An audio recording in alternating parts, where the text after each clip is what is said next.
Hi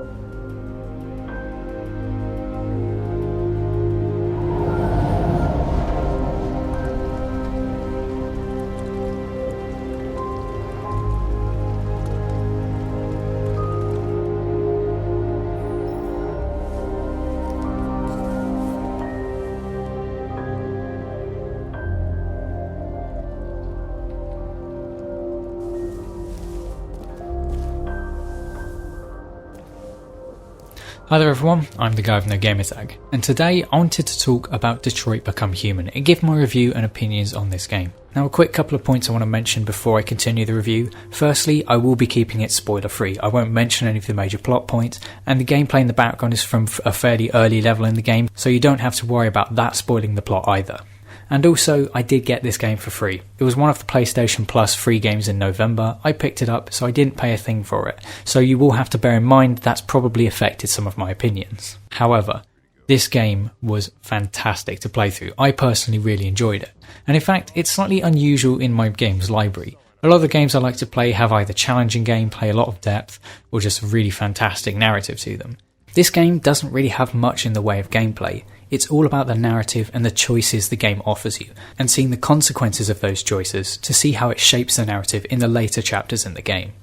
And whilst I went into this game with pretty high expectations, I'd heard really good things about it, I wasn't quite ready for how much it was going to engage me.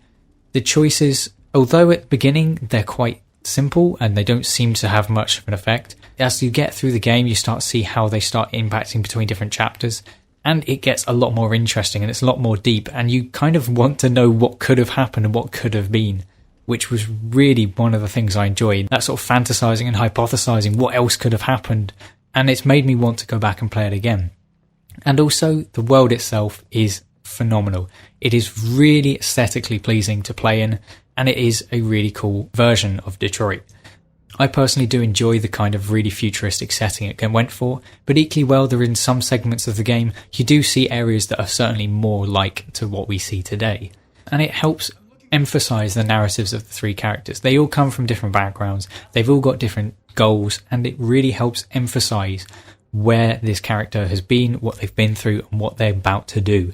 It really frames the choices you're making, and it really gets you inside the character's head, which is phenomenal. And what's more, the direction and voice acting was also top notch.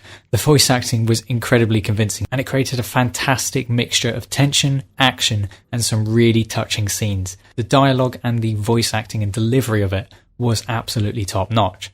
And when you pair it with the cinematography and the soundtrack, and it makes these choices feel seriously important in the game. And it was what I loved about it, was that yes, it didn't have any flashy gameplay, it didn't make you do anything or feel like you were an incredible player. What it did was it just put you in the world and it made you feel like you were part of it.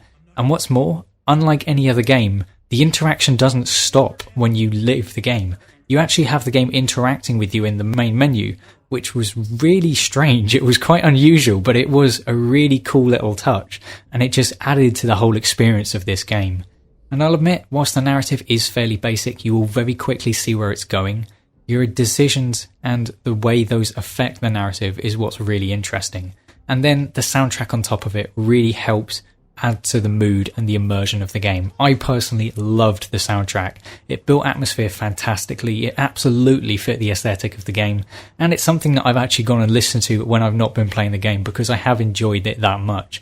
For me personally, a good soundtrack is something that can make a game fantastic, and I loved it in this game. And like all the other aspects I've mentioned, it just made this feel like a really well thought out and polished experience. It was a really fun game to play through, and it really gripped me.